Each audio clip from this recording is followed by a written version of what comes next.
Boa noite a todos. Estão me vendo? Parece que a minha câmera não está funcionando. Bem, boa noite a todos. Mesmo não vendo, eu vou então fazer a apresentação. Queria agradecer por estarmos aqui nessa noite, né, falando de ciência, e gostaria de apresentar então, né, o nosso palestrante de hoje, que é o Lucas Gavazzoni. Ele é formado em oceanografia e mestre em ciência e tecnologia ambiental pela Universidade do Vale do Itajaí. Tem experiência em oceanografia de mar profundo e análises espaciais.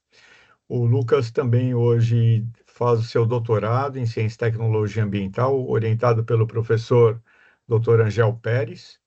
E é importante, né, entendermos que da palestra do Lucas hoje, o Lucas ele vai fazer parte do trio de pesquisadores que embarcam no dia 15 de setembro em uma expedição, a expedição The Gap, rumo a Gana, no continente africano, para investigar as profundezas do Oceano Atlântico. A missão usará o robô Subastian, um veículo operado remotamente, um ROV, né? Capaz de mergulhar até 4.500 metros de profundidade para coletar dados, imagens e amostras de ambientes inéditos. E o que é importante, pessoal, é que a pesquisa, ela traz consigo ciência, tecnologia, inovação e também integração entre mais de 20 pesquisadores de inúmeros países em um dos lugares mais inusitados do planeta Terra, né? A dorsal mesoatlântica, que é uma vasta cadeia de montanhas submersas no meio do Oceano Atlântico. Ela ocorre ao longo do centro do Oceano, né, Atlântico, e é por isso que tem esse nome. Ela se formou pelo afastamento lento das placas tectônicas, e apesar de ter sido descoberta na década de 1950, a dorsal mesoatlântica já atua nos processos internos da Terra há milhões de anos. É interessante também entender que existe uma hipótese até mais aceita de que ela tenha sido formada entre 150 e 200 milhões de anos atrás. Então, imaginem, né, o que que vai ser essa expedição, né, pessoal? Então, é importante até entendermos um pouco sobre essa feição, né, que está no meio do Oceano Atlântico, que ela se configurava, né, antes dela no momento em que ela separou, né, o grande continente chamado Pangeia. E vocês já ouviram falar de várias ilhas, inclusive, né, que ocorrem dentro da cadeia mesoatlântica, como, por exemplo, a Ilha dos Açores, faz parte de Portugal, né, e a Islândia também. Então, imaginem que essa cordilheira, a maior cordilheira do planeta, tem 16 mil quilômetros de extensão. E o Lucas, junto com o professor Angel, né, e ainda outra pesquisadora do laboratório de estudos marinhos aplicados, aqui da Univale, vão ter oportunidade, então, de ir na zona de fratura Romanche, que é uma formação submarina de aproximadamente 1.000 quilômetros de extensão e situada aí no Oceano Atlântico ao longo da linha do Equador. Então, realmente vai ser um grande momento para a ciência mundial, né? Também para o Brasil e para nós aqui da Univale, né? Que temos aí esses três pesquisadores tão importantes da atualidade. Então, eu gostaria de agradecer, Lucas, de você estar aqui e é com você. Obrigado, professor Poletti. Obrigado, Bárbara. Boa noite, todo mundo que está aqui presente. Obrigado por estarem presentes também. Então, vamos começar a apresentação de hoje. É, Ela tem esse título, Caminho para o Mar Profundo, Explorando o Desconhecido, claro, pela própria temática, né, da oceanografia em si, mas também aqui essa palestra vai ter um pouco da pegada de mostrar o meu caminho profissional dentro da Univale, né? Então também esse título pode ser entendido como uma dualidade também para o caminho profissional. Quando a gente vai fazer algum curso de graduação, a gente está entrando para um certo modo para um caminho desconhecido, explorando o desconhecido, né? Então tem essa ambiguidade desse título que eu trago aqui para vocês, que está inserido no contexto, né, dessa palestra de hoje. Bom, eu vou começar essa história, né, da minha caminhada profissional pelo começo, né? Então, eu sou natural do oeste de Santa Catarina, lá de Concórdia, que é uma cidade relativamente pequena, na fronteira com o Rio Grande do Sul.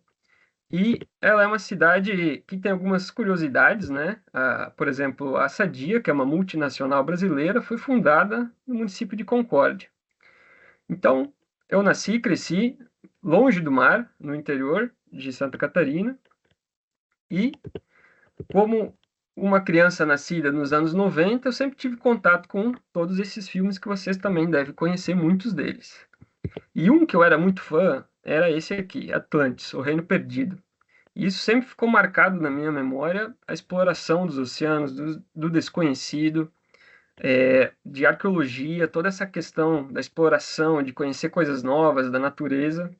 Me marcou muito esse filme e eu levei essas ideias ao longo da minha juventude, né? É, Dentro desse contexto também, eu participei em Concórdia do movimento escoteiro ao longo de longos anos, desde 2004, 2012, e que foi uma coisa que eu olho para trás hoje e eu vejo que foi talvez um dos motivos também de eu ter escolhido oceanografia para ser o curso que eu cursei.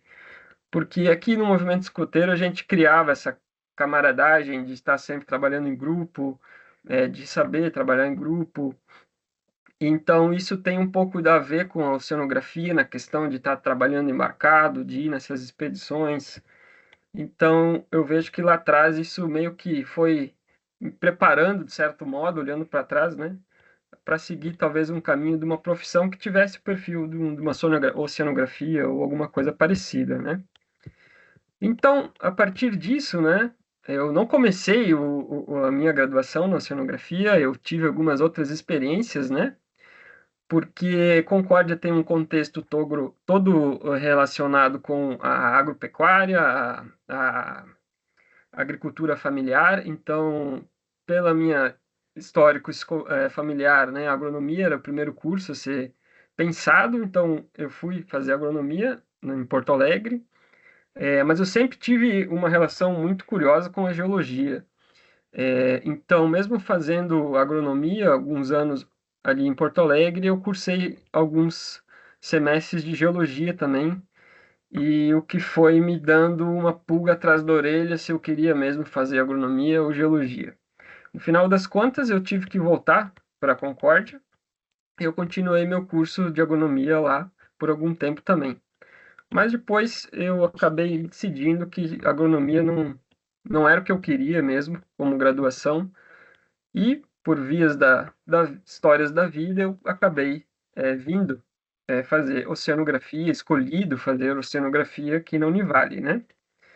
Por N motivos e principalmente por que existia geologia na oceanografia, né? Foi um dos motivos principais de que eu escolhi o curso de oceanografia e também todos os outros é, características que a oceanografia na época ela ela me motivava, né? A questão de você poder trabalhar embarcado, a questão de você poder trabalhar com diversos campos ambientais dentro da oceanografia, né? E também é uma profissão que tem aí um arcabouço, né? Profissional rentável, é interessante, né? Para você se dedicar a essa profissão. Então aqui eu coloco, né? O porquê fazer oceanografia e a Univale. Então eu trago que, bom, o contato com a geologia, né, que como eu já falei, sempre foi uma área pela que eu tive muito interesse. Vocês vão ver ao longo dessa apresentação que eu sempre fiquei perto da geologia, mesmo dentro da oceanografia, né? Teria uma vivência, né, em uma cidade litorânea, a qual eu gostava e gosto muito, né? Sempre tive contato, tive familiares aqui em Balneário Camboriú, então eu fazia essa migração de Concórdia para Balneário Camboriú nas férias e sempre foi uma cidade muito querida para mim. É, trago de novo uma profissão, né, com uma boa remuneração. A Univale sempre teve o curso de oceanografia, né, muito conceituado, um dos mais antigos do Brasil, né? É uma boa universidade, né, com grandes possibilidades de bolsa. Então, foi um universo aí que possibilitou a minha entrada aqui na oceanografia, né? E tem esse aspecto prático, né, e aventureiro de uma profissão que você pode estar um dia no laboratório, um dia num navio fazendo diversos tipos de atividade de pesquisa. Então, dentro desse contexto, eu sempre tive uma curiosidade pessoal, né, de entender como que a vida ela se distribuía no oceano, né, e como. Então, assistindo documentários, National Geographic, N materiais desse tipo, né, eu sempre pensava, nossa, bom, tem as correntes, tem a água, bom, mas como que os bichos vivem onde eles vivem, né? Pô, será que é só pela água ou é outra coisa? Então, essa curiosidade meio de criança que eu tenho desde lá de quando eu era pequeno, né? Ela sempre esteve comigo na minha longa história aí de caminhada e eu acho que na oceanografia isso meio que fez o clique, a virada de eu entender e gostar de todas essas disciplinas da oceanografia, né? E toda essa interdisciplinaridade que o curso em si tem, né? Ele propicia o entendimento num contexto muito amplo de diversas questões, né? Isso é muito rico e aí eu me apaixonei pela oceanografia e assim foi. Então aqui eu vou colocar alguns passos até chegar, né, na expedição que o professor Poletti aí introduziu, né? Eu entrei na oceanografia em 2017 e finalizei em 2022. Então aqui na entrada do curso, né, eu tive as primeiras eventos que eu frequentei, né, teve o primeiro encontro sobre o lixo no Atlântico Sul, onde que eu pude ter o primeiro contato aí com grandes atores, né, no campo aí, não digo da própria oceanografia, né, mas da cultura oceânica, né, por exemplo, Amir Klink, o Wilfredo Schurman, foi muito importante ter o contato com essas pessoas também para ampliar os horizontes, né, de ver todas as possibilidades e toda a riqueza que a cultura oceânica no Brasil possui, né. Também já no primeiro ano de graduação eu consegui participar do Simpósio Nacional de Geologia, Geofísica Marinha, sempre aqui é, trazendo minha curiosidade por geologia. Também foi aí que começou eu querer ir um pouco para o lado da geologia dentro da oceanografia, né? É, eu acabei fazendo uma viagem para o Uruguai nessa época, fui no Museu do Mar, lá em Punta del Este. Também foi muito legal esse contato para ampliar os horizontes. E eu tive nesse primeiro ano um contato com o professor Angel nas aulas de ecologia de população, onde que foi uma disciplina que eu me apaixonei pela disciplina e foi onde que eu mandei um e-mail para o professor, ô professor, será que tem uma vaguinha aí no teu laboratório que eu quero estudar mais a fundo, talvez alguns temas de ecologia de populações. E aí eu entrei no laboratório de estudos marinhos aplicados, né, como um voluntário em busca aí de conhecimento sobre essas temáticas, e por lá estou até hoje, né? Quase completando aí seus 10 anos. Então, no segundo ano de graduação, eu comecei a desenvolver algumas habilidades dentro do laboratório, né? Com o SIG, né? Sistemas de Informações Geográficas e Análises de Dados. Teve um profissional muito importante nesse sentido, o Luiz Pulido, que me introduziu, me ensinou muitas coisas para eu começar nesse mundo, né? E aí eu comecei a interagir participar de projetos científicos, né? É, vinculado ao CNPq. O primeiro dele foi os subsídios científicos para o manejo espacial com enfoque ecossistêmicos da pesca demercial na região sudeste e sul do Brasil. Então aqui eu comecei a trabalhar com esses dados de pesca no sentido espacial, né? Plotar dados de lance de pesca e assim por diante. E entender um pouco mais da ecologia, do funcionamento dessas pescas, principalmente as pescas profundas que ocorrem além dos 200 metros de profundidade, digamos assim. E também a gente começou, junto com o Luiz Polido, a trabalhar com a temática da paisagem marinha, né? E, posteriormente, uma ecologia de mar profundo, né, juntamente com o professor Angel. E aqui a gente teve, né, aquela coisa do cálculo 1, cálculo 2, que não acabava nunca e que a gente tem que sempre passar, né, na oceanografia, e que foi um período bem legal também.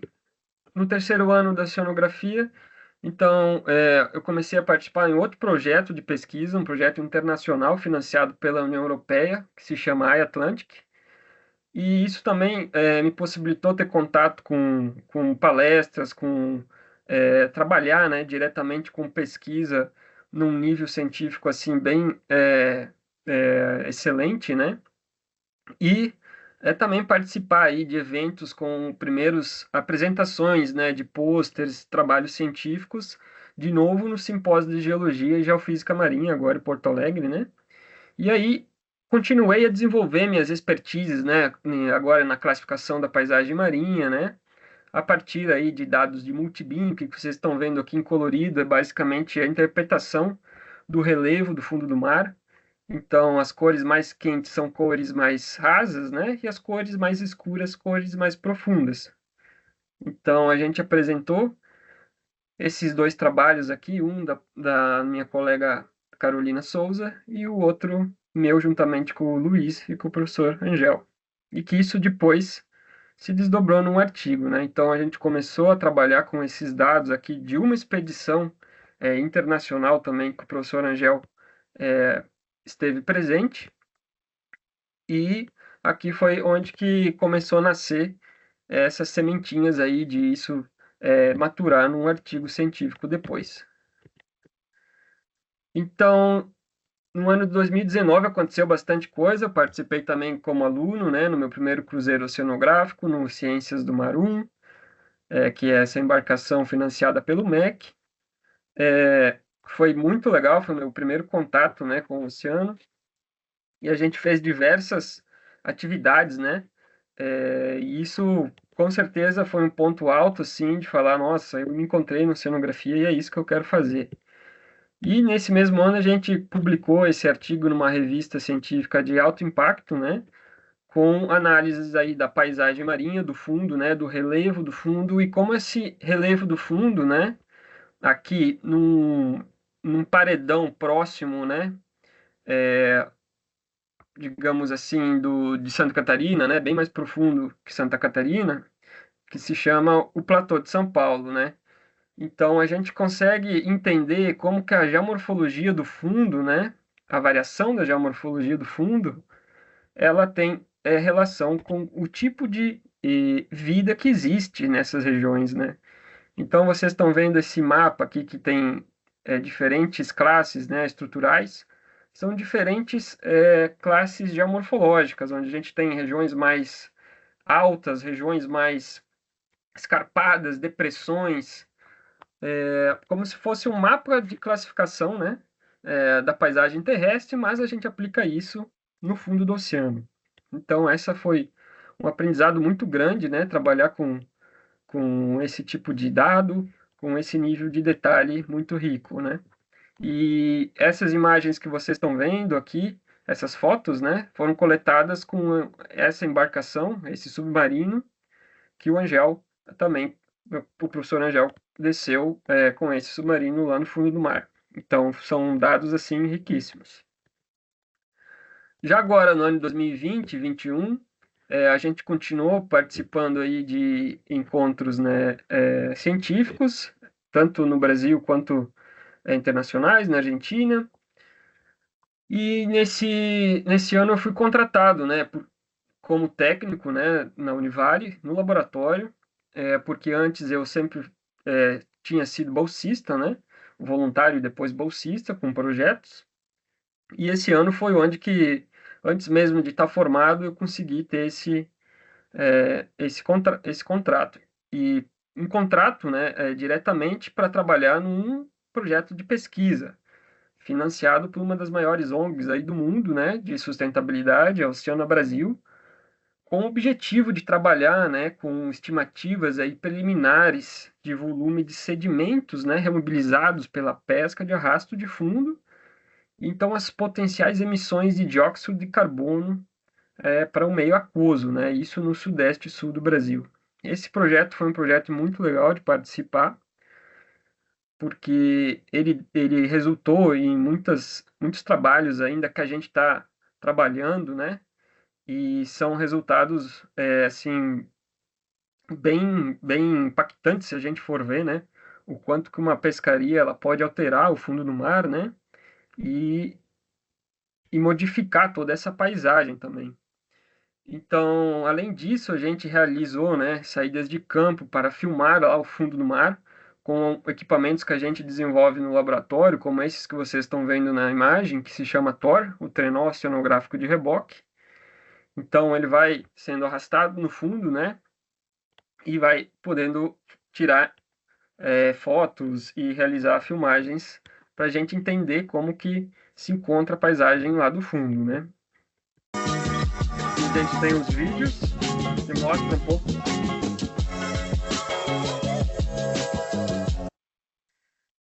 E no último ano de graduação, a gente teve o nosso segundo embarque no Ciências do Mar, agora operando, né, o TOR em águas de até 100 metros de profundidade, e que a gente conseguiu imagens bem legais, bem mais nítidas do que em regiões costeiras, né? E a gente começou, então, produzir, né, os primeiros produtos científicos aí do projeto iAtlantic que a gente atuava, né? Como construção de base de dados, e assim por diante. Também teve a apresentação, a grande apresentação de TCC, participação em eventos científicos, de novo, Simpósio Brasileiro de Geofísica, Semana Nacional de Oceanografia. Eu também tive aqui uma interação com o pessoal da UFSC, juntamente com o Laboratório de Oceanografia Geológica do Univale, onde que a gente confeccionou um mapa faciológico, né, sedimentar para toda a plataforma continental de Santa Catarina e os municípios costeiros também. Então, foi um ano bem legal aqui, bem produtivo na questão de ciência, experiências também. Isso tudo vinculado sempre ao curso de oceanografia, né? O quanto o curso de oceanografia da Univale pode proporcionar para o aluno, né? Experiências profissionais, experiências científicas e assim por diante. Aqui a gente teve o nosso embarque do iAtlantic, né? Do projeto iAtlantic com a embarcação Vital de Oliveira, da Marinha, onde a gente foi para o talude da Bacia de Santos, né?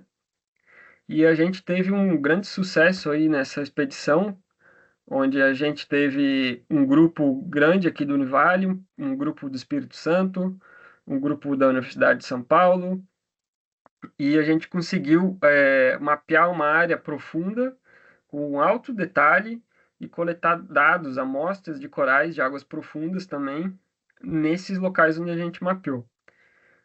Então, vocês estão vendo aqui na imagem à direita, colorida, a geomorfologia do fundo marinho. Então, a gente tem grandes estruturas que a gente conseguiu mapear nessa região, que nunca antes foram mapeadas. Inclusive, a gente conseguiu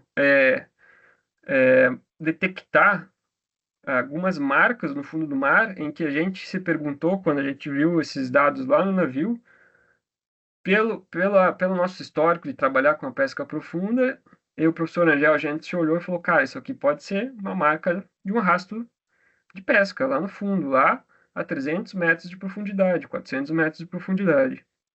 E aí começou a nascer a ideia de fazer um mestrado a partir desses dados. E esse cruzeiro também resultou num outro artigo científico, onde que a gente publicou todos esses resultados dessa expedição.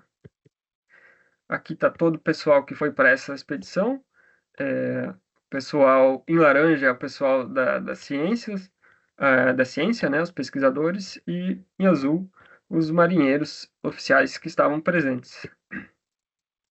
Agora já algumas experiências da pós-graduação, né, no mestrado, 2022, antes do mestrado, na real, foi ali entre o final da graduação e mestrado. Então teve o embarque do Vital de Oliveira, que vocês estão vendo à direita, o navio H-39 da Marinha. Aqui a gente tem uma região, um polígono branco onde a gente foi. E a gente também conseguiu fazer imagens com essa câmera rebocada, que ela vai como se fosse rebocada como um peixe, né? ela não chega a tocar o fundo, então ela fica suspensa na coluna da água, e a gente conseguiu realizar essas imagens aqui. E eu também fui selecionado nessa época para fazer parte do embarque com o projeto ASCAS, né, que diz respeito ao Agulha System Climate Array, que justamente o objetivo era estudar as correntes das agulhas na porção leste da África, né? E era então um cruzeiro bem mais dedicado à oceanografia física, fazer diversas amostragens com esse equipamento aqui do lado da foto, né? Que são diversas garrafas que vão coletando água em diferentes profundidades, né? E também medem, né, com diferentes sensores aí, temperatura, salinidade, turbidez, velocidade e direção das correntes. Então foi mais experiências aí em alto mar que eu tive ao longo dessa etapa. Posteriormente, eu tive uma experiência de poder viajar para os Açores e realizar um curso na Universidade dos Açores com um grupo do Azores Deep Sea Research, né, que eles são focados em pesquisa em mar profundo. Então, foi uma equipe, né, que trabalhava no projeto Atlantic, que era coordenado pelo professor José Angel. Então, fomos eu, o professor José, o Marcos, aqui da Univale, e outros pesquisadores aqui do Brasil, para aprender a confeccionar, a construir esse instrumento que vocês estão observando nas fotos aqui, tanto na foto inferior esquerda e na direita, que se chama Azure Drift Cam, que basicamente é um equipamento que filma o fundo marinho a partir também da deriva dele sobre o fundo marinho. Então ele está conectado à embarcação, e a embarcação deriva juntamente com as correntes e vai puxando o equipamento sobre o fundo do mar. E esse grupo lá nos Açores, eles conseguiram mapear toda a área de extensão de quase todas as ilhas do arquipélago dos Açores, que, se eu não me engano, são 7 ilhas, né? E eles tiveram um excelente sucesso, né? Porque também é uma ferramenta que tem um custo-benefício muito bom, porque todos os equipamentos que você utiliza para ir a grandes profundidades, mais do que 200 metros, são muito caros, né? Os ROVs, esses outros grandes instrumentos, eles dependem de um custo muito elevado para serem operados. Então, essa Azure Drift Cam aqui mudou o jogo, né? Você consegue fazer esse equipamento aí com menos de 100 mil reais, ao passo que uma operação de um ROV custa milhões. Então, eles meio que democratizaram o acesso ao mar profundo a partir dessa ferramenta aqui. E a gente foi lá aprender a construir e ter essa experiência com um ambiente diferente acadêmico, né? Então aqui eu trouxe alguns vídeos para mostrar essa experiência para vocês da operação.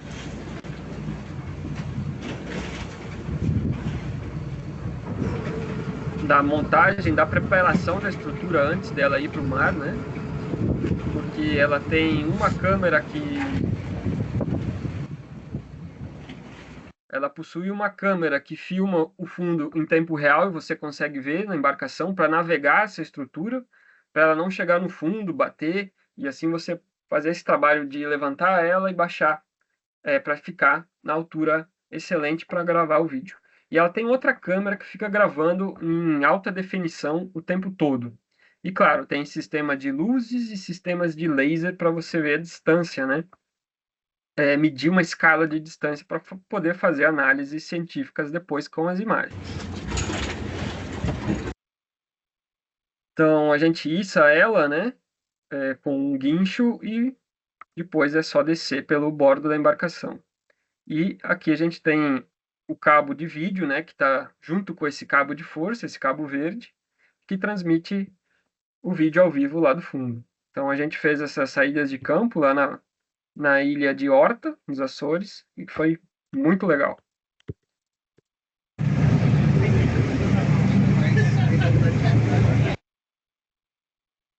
E aqui eu vou passar um vídeo para mostrar para vocês melhor essa ideia da Azure Drift Cam.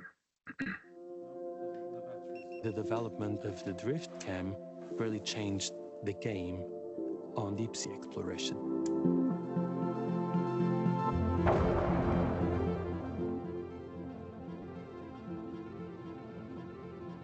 this great access to the deep ocean. In the Azores, a couple of 100 meters away from shore, and we may have 1,000 meters depth. We don't know what is deeper, what lives down there. There's more urgent need for data to inform conservation and protection. But one day of an ROV cruise can cost 60,000 euros. Only 30 countries can really implement this very expensive research agenda. So we thought, can we go simpler and easier and cheaper? That's when the DriftCam was born.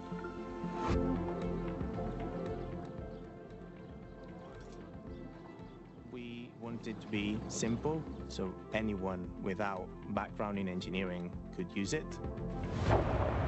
Being able to put a device down to 1,000 meters, turn the light on and see what lives down there, it's fantastic. It's always that buzz of finding something. The work that we're doing is trying to convert those images into data that then can be used to inform what areas deserve to be protected. This is a certain species that we never record. We realized that by sharing our development with other research groups, they can replicate the system and do deep sea research in their own countries. In South Africa, there's a pressure for us to extract more, to catch up to the first world countries. Doing this without ever having eyes on the seabed could destroy very crucial areas. We will do a couple of mock deployments. My personal hope would be to take this camera and go see our cold water corals for the first time. That would be absolutely amazing. We have made about 600 trunk sets in the Azores, and we're really proud. And now our dream is to see low-cost technologies inspired in the Azure DriftCam all over the planet, solving problems and solving challenges and breaking new ground.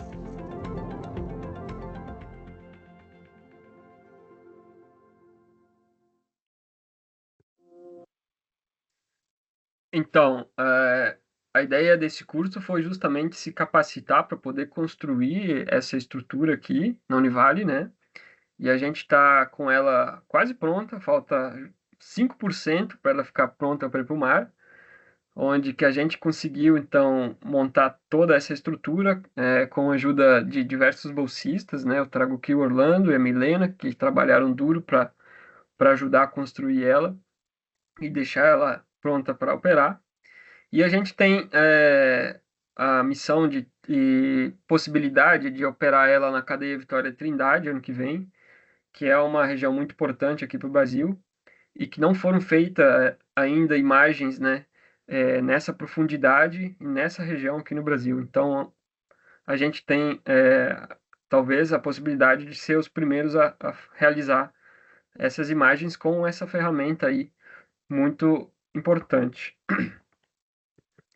Então aqui chega a parte do mestrado, né, finalmente, onde que a partir daqueles dados lá coletados pela expedição, né, com a Marinha, a gente criou esse modelo que vocês estão vendo aqui, né, que é uma imagem, né, da geomorfologia do fundo do mar, e a gente consegue ver essas mini montanhas lá no fundo do mar, essas depressões, e vocês estão vendo nessa imagem C aqui, que está indicado, essas marcas lineares no fundo, né? Essas linhas.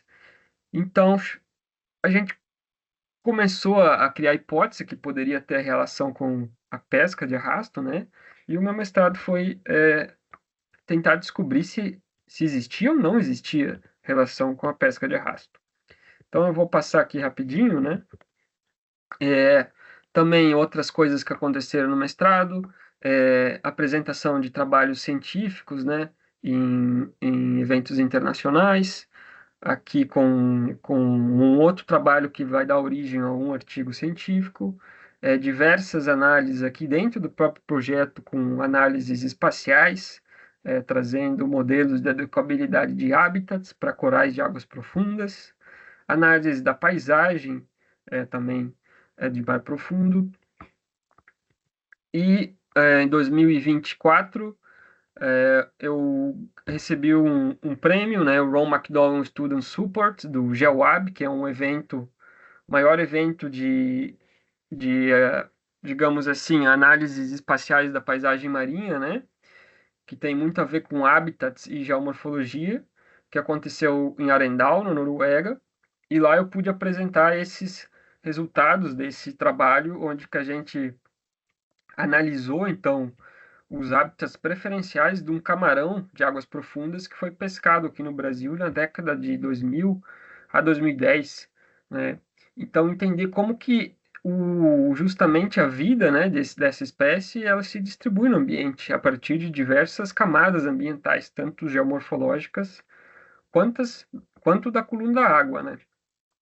Então, a gente conseguiu entender que cânions submarinos que existem tanto na bacia do Espírito Santo quanto na bacia de Campos possuem um papel muito importante na história de vida dessa espécie, né? E também foi muito importante essa participação nesse evento. Posteriormente, teve o COLACMAR, que é o Congresso Latino-Americano de Ciências do Mar aqui em Itajaí, e a gente conseguiu apresentar diversos trabalhos nesse evento. Um deles também diz respeito à geomorfologia do fundo do mar aqui, da região sudeste e sul do Brasil, com diferentes características, com diferentes regiões que têm especificidades, né? Outra é o trabalho com o Thor, né?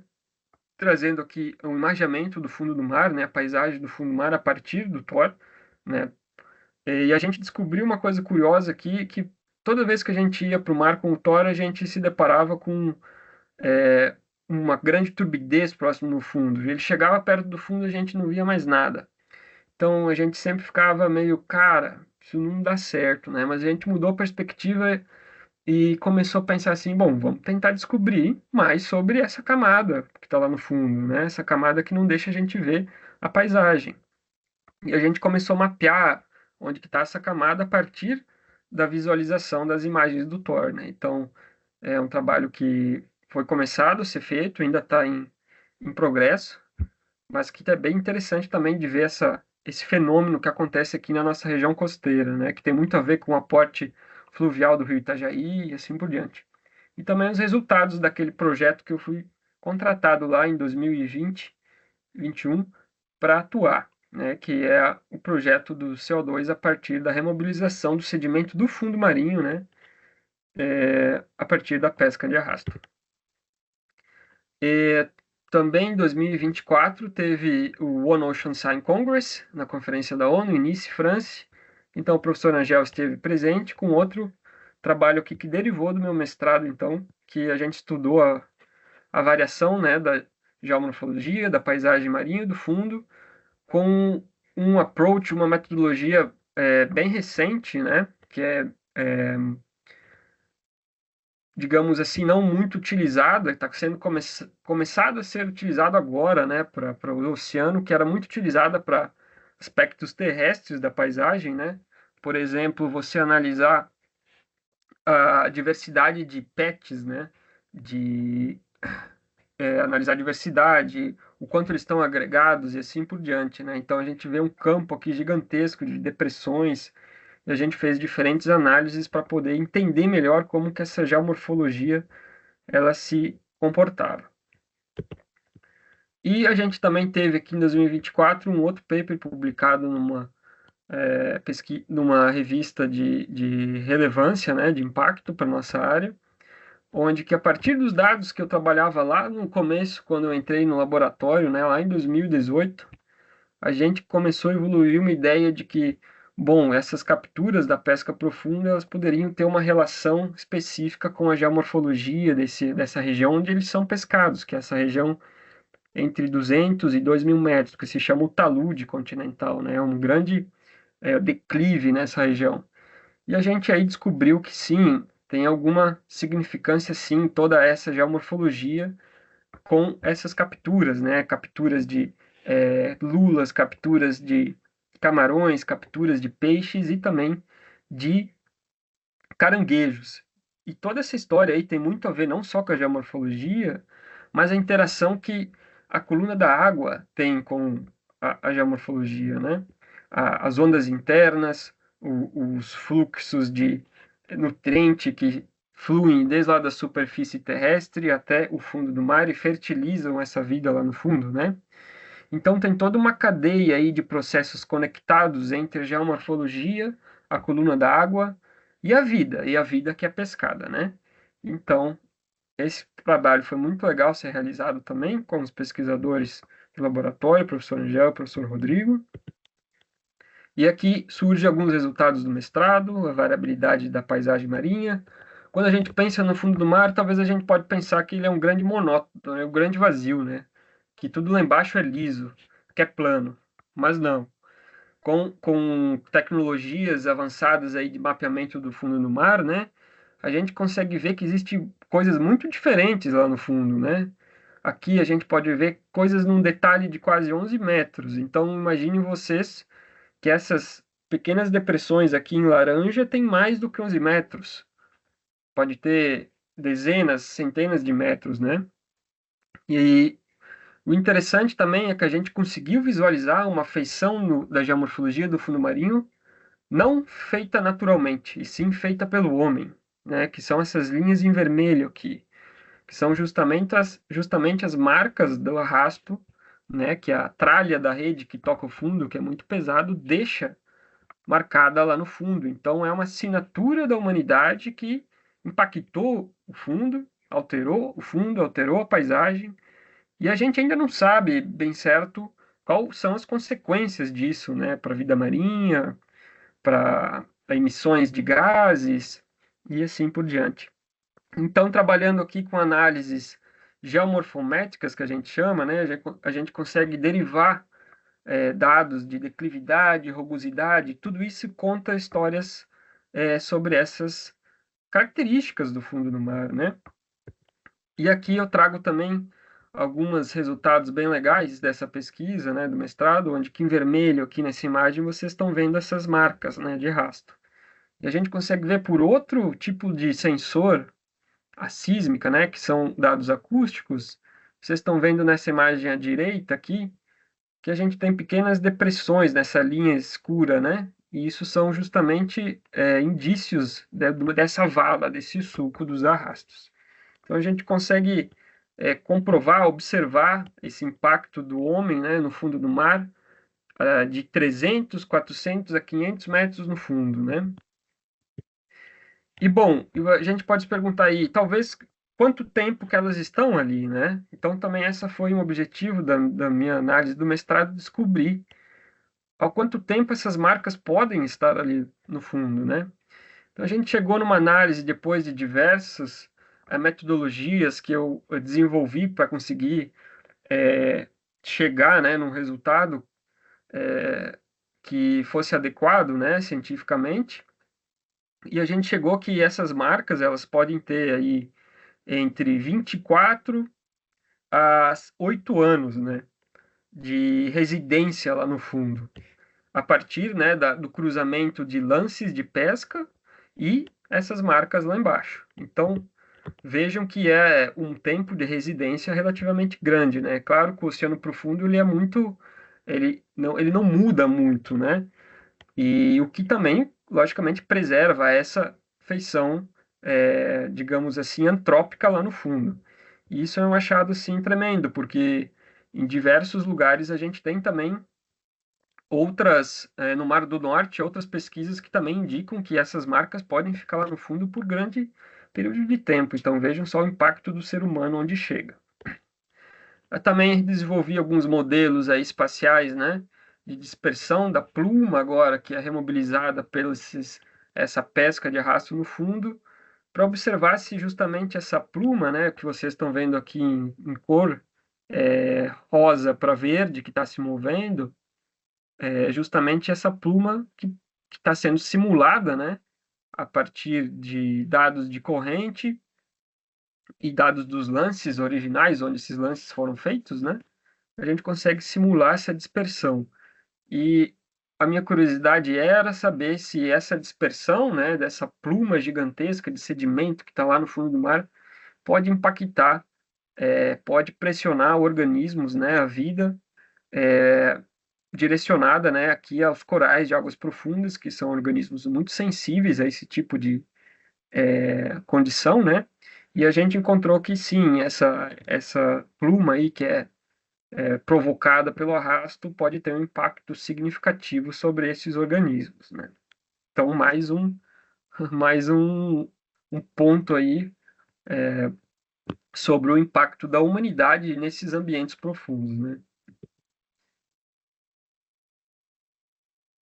Então, chegando para o fim do meu mestrado, né, a gente conseguiu estar presente de novo no Simpósio Brasileiro de Geologia e Geofísica, em novembro de 2025, em Vitória, e eu apresentei esse pôster onde que ele conta a história de que, bom, a geomorfologia é uma parte da história que a gente pode contar com esses dados, né? Mas a partir também de dados de oceanografia física, né, de correntes, de temperatura, de turbidez, a gente consegue enxergar outras coisas que a geomorfologia também não nos conta.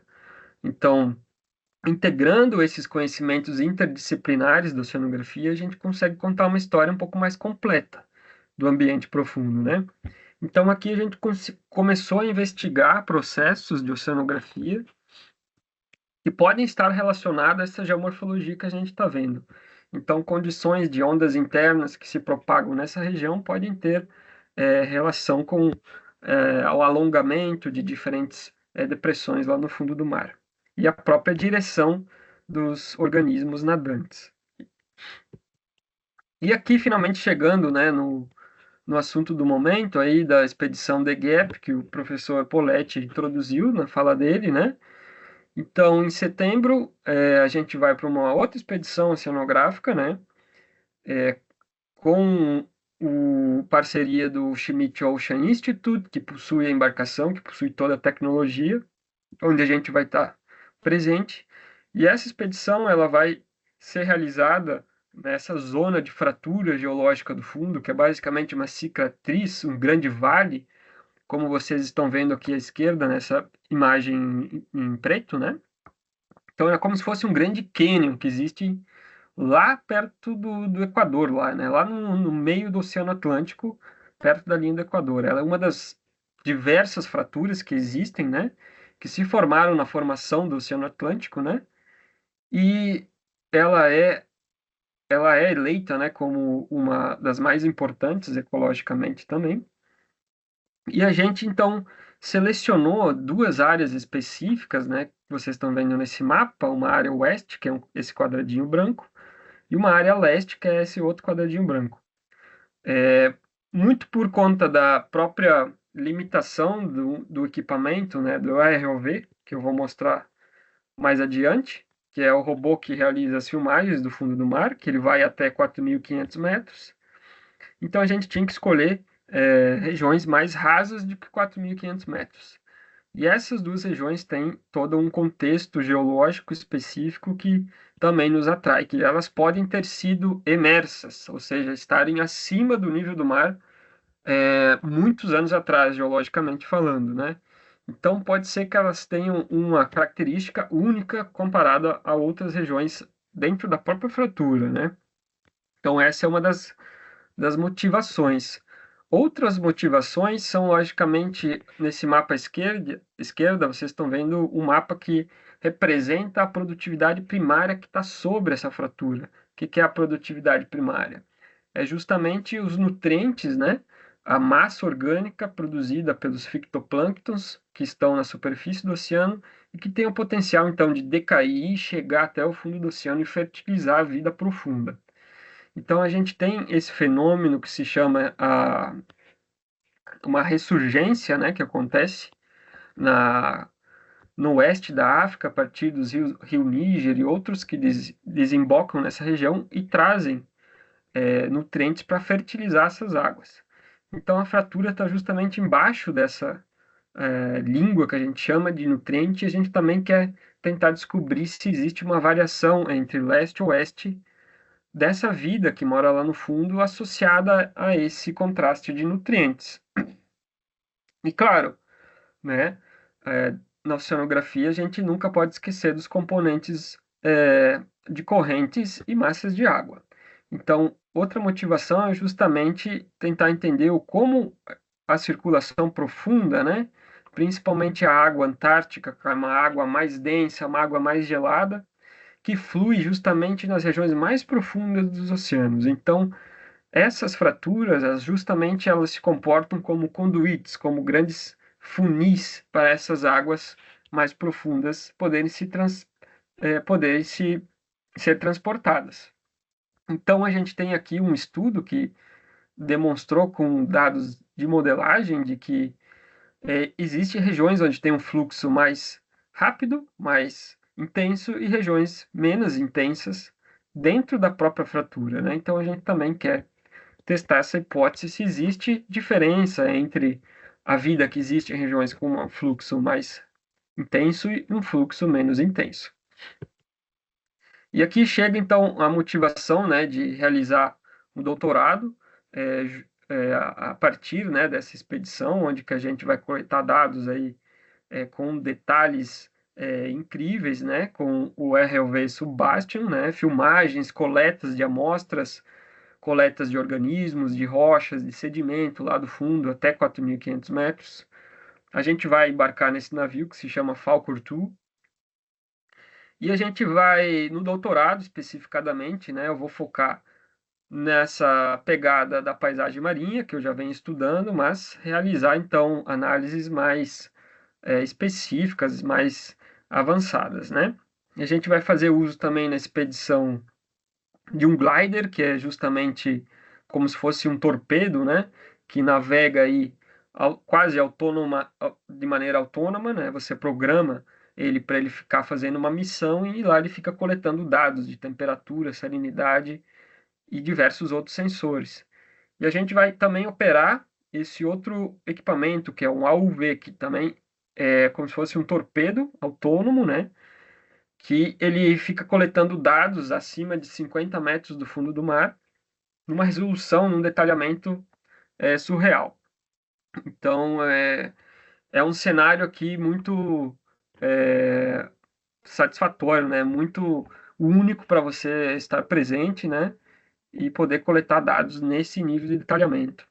E também a parcerias, né? Parcerias com diversos pesquisadores de outras instituições, de outros países. E no meu doutorado tem uma parceria com o professor Christian, da Universidade de Bremen, para estudar especificadamente, então, a relação da paisagem do fundo do mar, da variação da geomorfologia, da turbulência das correntes em associação com as comunidades de corais de águas frias, de corais de águas profundas, né? Então, é isso. E também, dentro do meu doutorado, eu vou tentar entender como que aquele fluxo de nutrientes que está lá na superfície do mar, ele pode estar mudando frente às mudanças climáticas e assim pode estar colocando em xeque, né, talvez a existência dessas comunidades de corais de águas frias lá no fundo do mar e que são muito importantes para a fixação do carbono, né, que está lá sendo sintetizado pelos esses organismos. Então, uma vez que esses organismos não estão mais presentes por conta das alterações das mudanças climáticas, a gente está perdendo esse serviço ecossistêmico, né?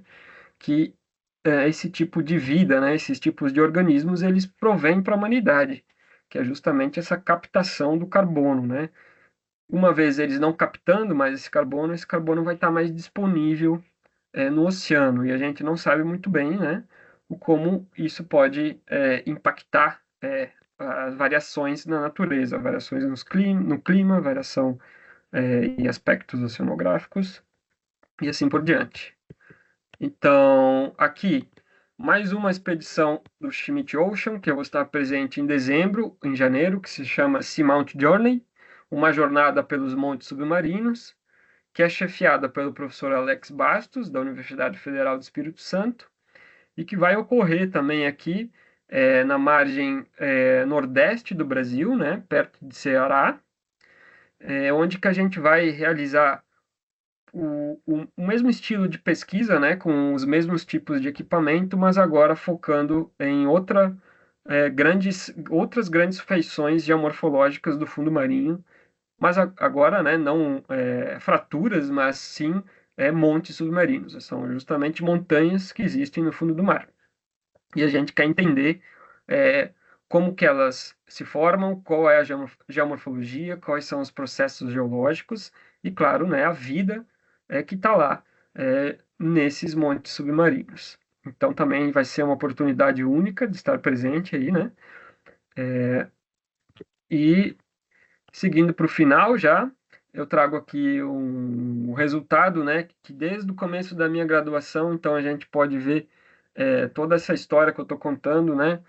O primeiro dado que eu trabalhei lá no laboratório foi esse aqui, foi com os dados de pesca profunda, e trabalhei no meu TCC, fui melhorando as análises, fui melhorando o approach de escrita, até que ele se tornou um artigo maduro e a gente conseguiu publicar numa revista bem conceituada de mar profundo, e a gente conseguiu entender, né, toda essa história aí desses camarões de águas profundas em relação aos cânions submarinos dessas regiões, da Bacia do Espírito Santo e da Bacia de Campos, né? Então, se vocês conhecem o camarão carabineiro, existe exemplares, né, para consumir aqui em Santa Catarina.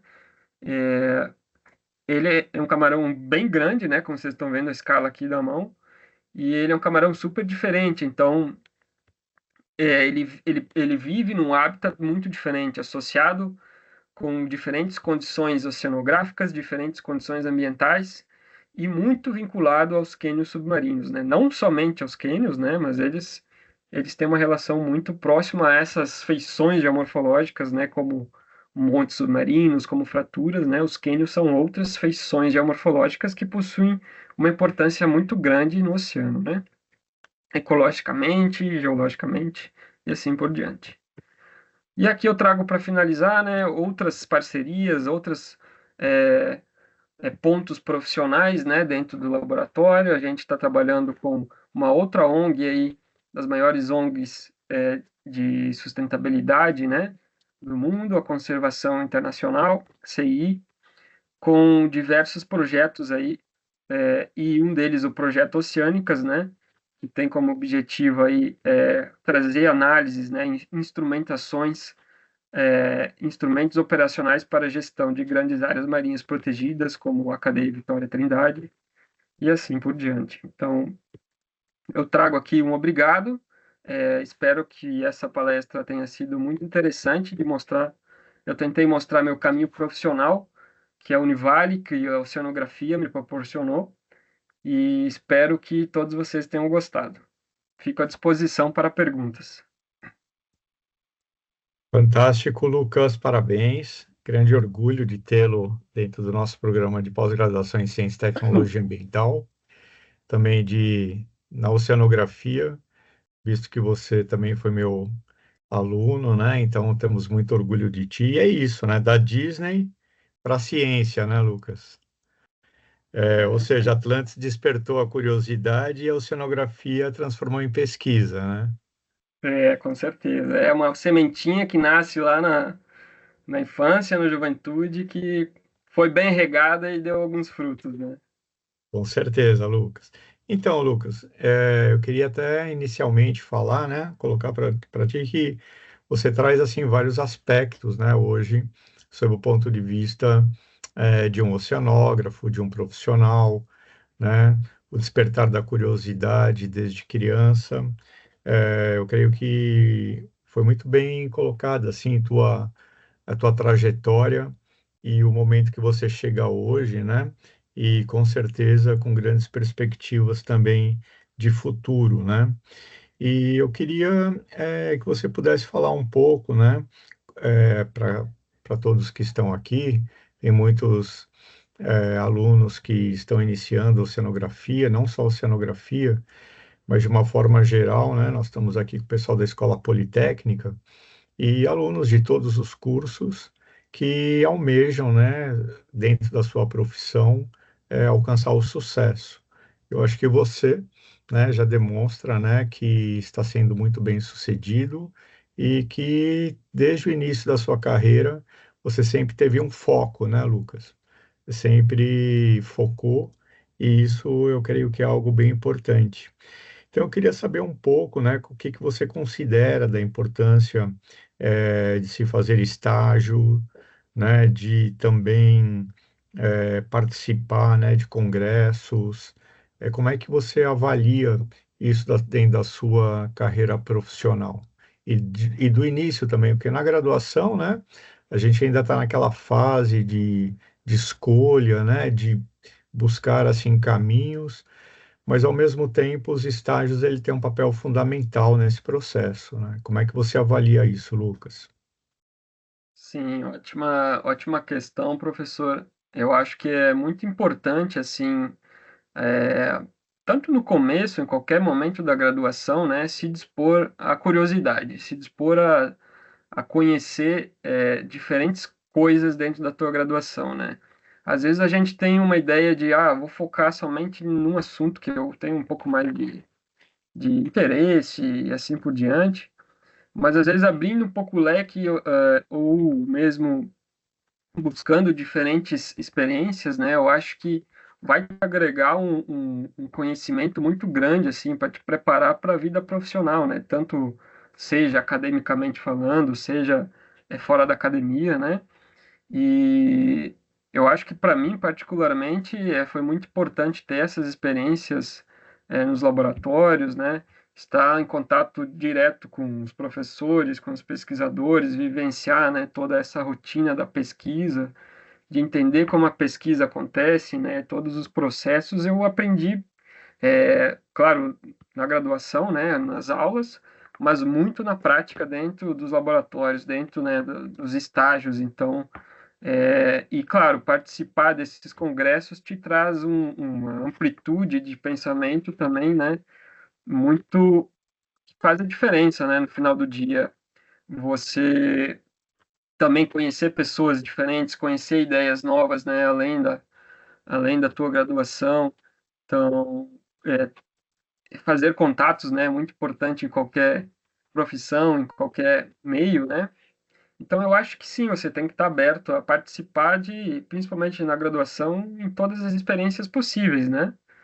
Porque isso sempre vai agregar em qualquer sentido, né?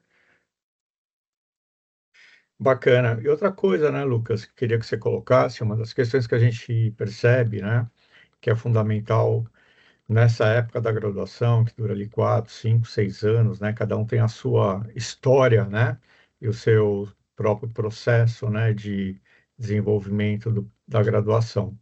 Como é que você vê, assim, durante esse período, né, o desenvolvimento de instrumentos, de ferramentas, né, para que você possa se aprofundar, né, e se qualificar e se diferenciar, né, dentro de um mercado de trabalho tão competitivo, né? Como é que você vê eh, essas o uso dessas ferramentas, que nem, por exemplo, o inglês fez diferença na sua vida, por exemplo, né? Como é que você conseguiu também, por exemplo, se desenvolver necessariamente não tendo que fazer cursos pagos, né, para aprofundar os seus conhecimentos, né? Como é que você avalia isso e o que que pode diferenciar um aluno, né, que está dentro dessa fase e que busca percorrer vários caminhos pela vida? Eu acho que é um ponto-chave também, né? Na graduação, principalmente, como experiência própria, né? Eu vou dar um exemplo, né? Participando do laboratório, né? é, eu comecei a aprender a trabalhar com SIG, né? Sistemas de Informação Geográfica, antes de eu ter a disciplina no curso, né?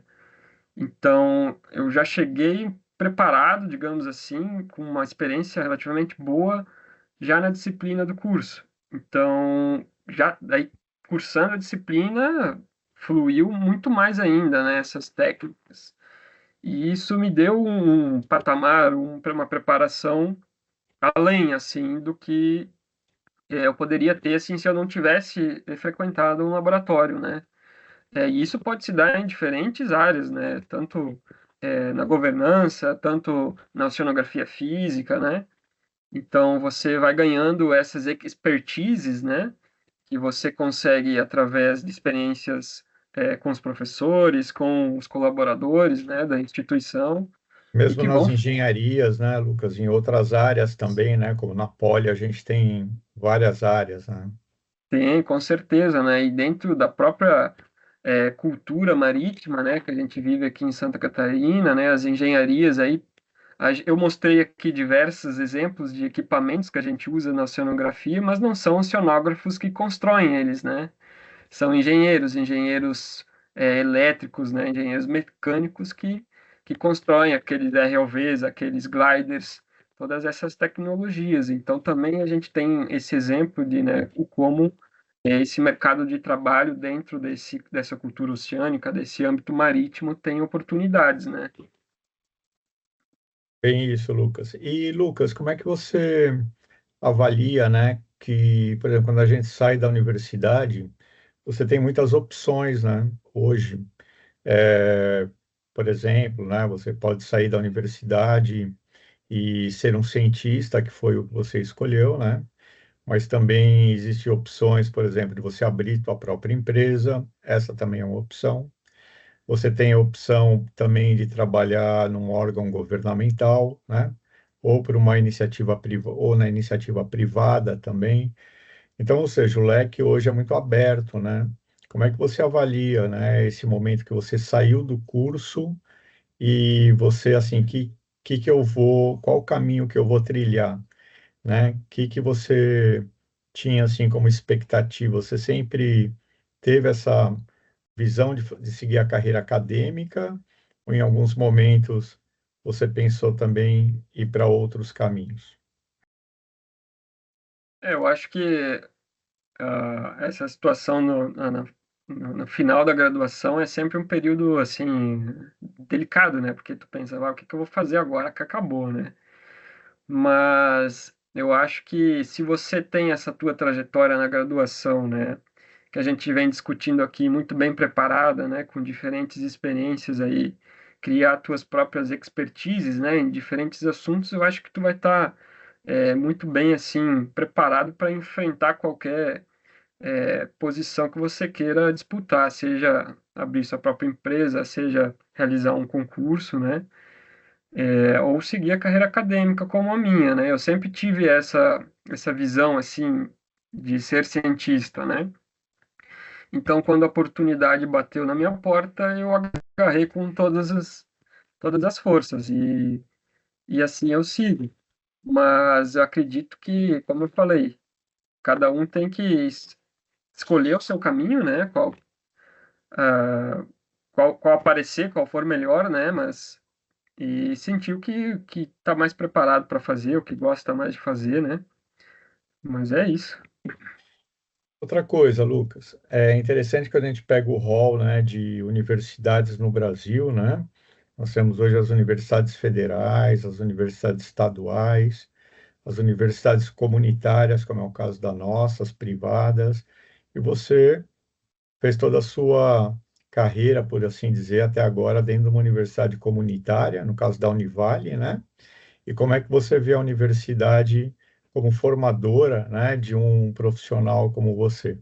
Você vê que você considera que a universidade ela foi importante e que ela, dentro dela hoje, a gente tem condições de se formar e ter uma carreira brilhante?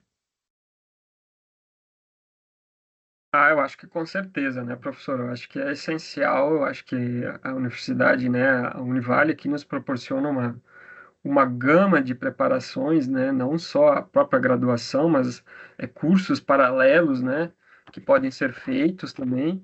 E sim, com certeza, né, a graduação, né, como um corpo formador pessoal é super importante, né, para você alcançar diversos objetivos na vida.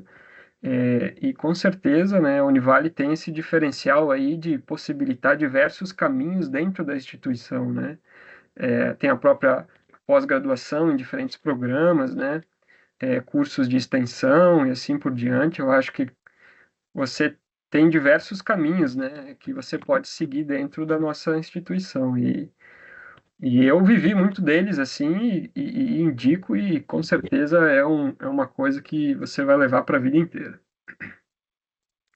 Bacana, Lucas. Eu gostaria até de que o pessoal que está nos vendo, eu gostaria de saber se alguém teria pergunta. O que a gente tem aqui, na verdade, são bastante parabenizações, comentários, né? O Mauro Andrade achou que legal a importância do embarque para os alunos da oceanografia. Parabéns pelo trabalho, pelos ótimos resultados, muito ricos os dados para serem estudados ainda. Então, só gostaria de fazer a última pergunta, Bárbara, para o Lucas. Ô Lucas, hoje mesmo nós estávamos vendo, né, uma nova fase aí da sua carreira profissional, né, que você pretende agora fazer o sanduíche na Europa, então acho que vai ser um momento bem bacana. E eu creio que você traz também algo bem importante para todos os alunos, da importância também da ciência hoje no Brasil, né? E de se fazer ciência em qualquer área que você esteja, ou seja, tanto na engenharia, mecânica, elétrica, química, ambiental, né? Oceanografia, na biologia. A carreira acadêmica hoje ela abre muito espaço, né, também para que as pessoas elas possam no futuro ter uma profissão estável, né? E isso muitas vezes as pessoas consideram, mas será que eu vou fazer a carreira acadêmica, né? É, dá muito trabalho, tem que fazer mestrado, doutorado, na é verdade. Ou seja, é continuar estudando, é continuar, logicamente, persistindo em buscar o conhecimento, né? E como é que você avalia aí o teu futuro para a gente terminar? Quais as perspectivas que você busca e qual o recado que você daria para todos que estão nos ouvindo sobre a importância da ciência hoje no Brasil e planetária também, né? Como é que você coloca isso? Você que traz aí, né, o que a gente tem de melhor da geração atual e que nós buscamos, né? Logicamente, colocamos todo, não responsabilidade, né? Mas muita confiança, né, na sua geração para que a gente possa ter um planeta melhor. Eu acho que a gente precisa, né, fertilizar o nosso mar de conhecimento, né, e não o nosso mar de ignorância. Então, eu acho que é fundamental a gente ter cientistas serem produzidos, né, aqui no Brasil, cada vez mais, porque é onde a gente consegue fortalecer a nossa própria soberania nacional através da produção de conhecimento, né? A ciência ela produz não só artigos, né, mas produz, claro, produtos que vêm desses artigos, né? Novos itens de consumo, vacinas, tratamentos, e assim por diante, né? Então é muito importante a gente continuar capacitando pessoas nesse nível, né? Para ter melhores condições gerais, né, de vida no nosso país. Então, eu acho que isso é de suma importância, né? E as perspectivas do futuro, eu acho que, particularmente, eu vejo que eu quero continuar na área acadêmica, né? E seguir nessa área, desenvolvendo pesquisas nessas áreas de oceanografia profunda, mudanças climáticas, né, que é um tema muito importante, né, e, e sempre tendo essa fagulha da curiosidade, né, que nos move aí pela pesquisa, que nos move pela carreira acadêmica, né. Espero aí que essa nova oportunidade aí seja muito agregadora também, né, internacionalmente, conhecer pessoas novas, conhecer outras instituições, outras realidades, né, e continuar sempre buscando novos conhecimentos. E se me permitem aqui, eu quero responder duas perguntas que tem aqui no chat. Giovana Costa tem uma pergunta para o Lucas. Não me recordo se ele comentou, mas gostaria de saber se a escolha do tema do TCC influenciou ou foi um determinante para a sua carreira ter seguido esse caminho? Olha, eu acho que eu posso dizer que talvez sim. Eu acho que a escolha do meu tema de TCC, ela colaborou para eu continuar trabalhando com essa temática, com essas metodologias até hoje. Então, foi um momento em que eu justamente criei uma expertise, né, que eu falei durante a palestra, né? Criei essa expertise e ela está comigo até hoje, né? Então, é um conhecimento meu, construído junto com os professores, junto com os colegas, e que eu tenho esse diferencial de trabalhar com esse tema. Então, eu acho que sim, de certo modo, ela influenciou em alguns aspectos da minha carreira, né? Tem uma outra pergunta aqui, Leonardo Caminha. Boa noite, Lucas. Qual a importância você atribui para os eventos científicos na formação do estudante e pesquisador, tanto nacionais como internacionais? Eu acho que a relevância, assim, esses eventos são muito importantes para a formação, né, para a formação do pesquisador, porque é onde você vai apresentar o teu trabalho e você vai ter discussões sobre esse teu trabalho com pessoas que estudam o mesmo tema ou outros temas, né, que são especialistas que vão estar nesses eventos. Então, é, às vezes você vai ter uma ideia conversando com alguém que estudou uma coisa tão parecida que você e que você nunca tinha pensado nisso, mas essa pessoa vai estar lá conversando contigo e falar, caraca, é isso aqui que eu estava buscando, né? Então, é muito importante ter essas experiências, participar em palestras, né, com diferentes pesquisadores, né? Porque você sempre vai estar construindo esse teu conhecimento, né? E o conhecimento é uma das maiores dádivas aí que a gente tem para poder seguir na nossa vida, né? Então, eu acho que é isso aí. Obrigado pelas perguntas, Giovanni e Leonardo. E eu fico por assim, se o professor tiver mais alguma coisa.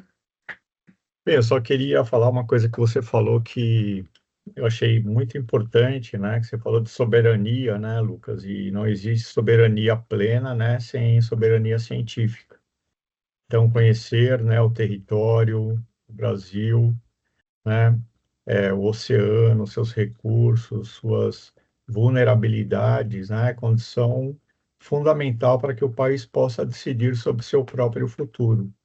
Então, nós estamos dentro de um momento, né, em que nós temos que refletir bastante e, mais do que nunca, né, lutarmos pela nossa soberania. Muito obrigado. Obrigado, eu que agradeço a todo mundo e obrigado pela oportunidade mais uma vez.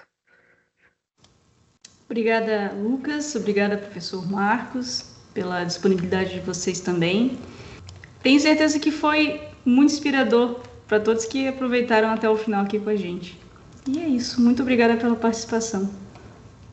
Obrigado, Bárbara. Obrigado, Lucas. Tchau, pessoal. Boa Tchau, noite. professor. Até mais.